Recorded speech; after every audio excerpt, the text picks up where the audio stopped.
Today is debate day. And I wanted to basically offer a rebuttal to what, you and I both know are going to be just a torrent of lies and misinformation and BS coming out of the Republican debate tonight. I mean, that's the hardest part of watching these things for me, is that, I end up yelling at the TV. That's another lie. Oh my God, how could you say that? But, I'm going to sacrifice myself for you tonight and watch it rather than just read the coverage in the paper the next day. And so I wanted to put together a list of the accomplishments of the Biden administration in 2.5 years.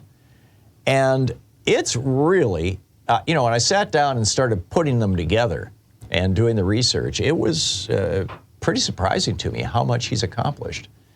And the Democrats in Congress accomplished. And basically in the first 2 years, this last half a year, well, he's gotten some great stuff done by executive action in the last 6 months. But, Congress really did, under Nancy Pelosi, just did some great stuff. So let's just go through it. First of all, Biden has restored trust, confidence, and faith in the honesty, credibility, and integrity of America.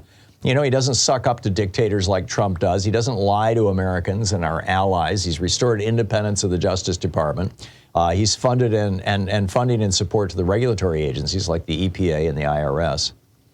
Over united Republican opposition, the Biden administration has succeeded in lowering most Americans' cost of living. The Inflation Reduction Act has reduced inflation to a full point lower than it was when Ronald Reagan was running his Morning American ads in 1984. And unemployment is lower, too. Because of that law, by the way, for the first time, Medicare is able to negotiate the price of certain high-cost drugs. A month's supply of insulin for seniors is capped at $35. Medicare beneficiaries pay $0 out of pocket for recommended adult vaccines. Seniors' out-of-pocket expenses at the pharmacy will be capped at $2,000 a year. America has just completed the strongest 2 years of job growth in the history of our country, going all the way back to George Washington. Nearly 11 million jobs have been created since President Biden took office, including 750,000 manufacturing jobs. The unemployment rate's at a 50-year low. A record number of small businesses have started since Biden took office. Black and Hispanic Americans have near record low unemployment rates, and people with disabilities are experiencing record low unemployment. We're experiencing a boom in manufacturing and the construction of manufacturing facilities like we haven't seen since before the Reagan Revolution began offshoring American factories and jobs. Companies have invested more than $300 billion in building factories that will have good jobs, many of them unionized, as America's technical capabilities sharpen along with this job growth. Biden has expanded services available to our veterans after Trump cut them, including 31 new clinical sites and a comprehensive program to help the estimated 5 million American service members who, like Biden's son, Beau, were exposed to toxic chemicals while serving our country. He's expanded services available to the veterans. I mentioned that. He also brought together Democrats and Republicans to pass the bipartisan Safer Communities Act. This is the first major piece of gun safety legislation in over 30 years. It requires young people 18 to 21 to undergo enhanced background checks. It narrows the boyfriend loophole to keep guns out of the hands of convicted dating partners. It funds crisis intervention, including extreme risk protections, the red flag laws. It makes significant investments to address mental health in America, including in our schools. It clarifies who needs to register as a federally licensed gun dealer, and it makes gun trafficking and straw purchases specific and distinct federal crimes. Over 10 years ago, Biden was the first senior American official to endorse gay marriage. He did it when he was vice president. In fact, it embarrassed Barack Obama because Obama had not taken this position. It kind of pushed him into it.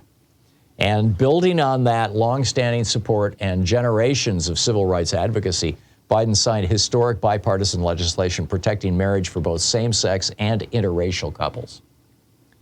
He took historic steps to advance full equality for LGBTQI Americans, including reversing the discriminatory ban on transgender service members in the military, strengthening non-discrimination protections in health care, housing, education, and employment, and ensuring that transgender Americans can now get access to American support and services, government support and services. Biden has put a more diverse group of people on the federal judiciary than any president in history. 66% of his nominees have been women, 65% have been people of color, including his Supreme Court's nominee, Ketanji Brown Jackson. After Putin declared war on democracy and launched a terrorist invasion of Ukraine, targeting civilians and using rape as a weapon of war, President Biden brought the world together to stand up to this fascist autocracy and defend Europe's largest democracy. And this all follows Trump's humiliating groveling before Putin and his attacks on NATO, the EU, and our democratic allies around the world. Instead of that, President Biden has rebuilt American alliances, some of which have lasted over 2 centuries, like France, supported us in the Revolutionary War. Sweden and Finland joined NATO. China looks like they're backing away from an immediate war with Taiwan.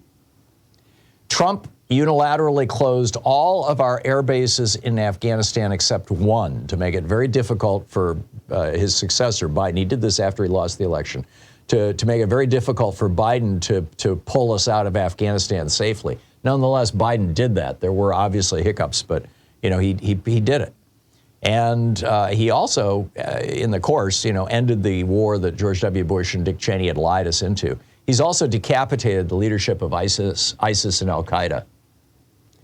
Ever since 6 Republicans on the Supreme Court gutted women's right to abortion, and now we have multiple Republicans trying to ban birth control, Biden has stood up for women's health care rights. He's signed several executive orders to protect access to reproductive health care, including for our military, and including abortion. When 19 Republican state attorneys general demanded the health care records of women who sought abortions in more than 30 states, Biden signed an executive order strengthening patient privacy. The Biden administration rolled out a plan to cut as much as $20,000 from student debt. Now, the Republicans took a lawsuit all the way to the Supreme Court to block that, but since then, he's announced another plan to provide millions of relief to borrowers with affordable monthly student loan payments. While red states are still putting people in prison for having one single marijuana joint, Biden has pardoned all Americans who have been convicted of a federal pot offense. More recently, he initiated a multi-agency review of the drug Schedule I status with an eye to decriminalizing it nationwide. After centuries of police violence against black people and other minorities, Biden signed a landmark executive order on safe, effective, and accountable policing. It mandated federal reforms. It banned chokeholds, restricted no-knock entries, created a national police accountability database. That's a big deal. And restricted the transfer of military equipment to local police departments. Another big deal. With over 100 executive actions and the Inflation Reduction Act, he's put America on course to cut our emissions in half by the end of this decade, by 2030, and to get us to net zero by 2050. He's also protected more lands and waters in his first year than any president since John Kennedy. While Republicans continue to strip people off Medicaid rolls in their states and their love of cruelty, Biden expanded the Affordable Care Act. Millions can now find health care for $10 a month or less, and most Americans using Obamacare will see an average $800 a year savings. There's been a combined 50% increase in enrollment in states that use healthcare.gov, and the nation's uninsured rate is historically low at 8%. Perhaps the most important accomplishment of President Biden has been realigning the Democratic Party with its progressive base. Biden's worked hand in glove with Senate Budget Committee Chairman Bernie Sanders to put forth a sweeping progressive agenda. I mean, originally it was going to be $5 trillion. You got Manchin and Sinema and the corporate problem solvers forced them to cut it back, but it's still revolutionary. He's reversed the anti-labor trend and aggressively promoted unions and unionization. They work together. He and Speaker of the House Pelosi to pass the For the People Act out of the House of Representatives. Again, had we not been betrayed by Manchin and Sinema, it would be law now. It would have rolled back much of Citizens United and reversed much of the Republican voter suppression out there. And the Congressional Progressive Caucus is now one of the largest in Congress. It's 103 members. Back when, 15 years ago when I was doing fundraisers for them, there was like 10 members. So this is all really good stuff. I've got another list here of about 20 other items. You can find it at hartmannreport.com.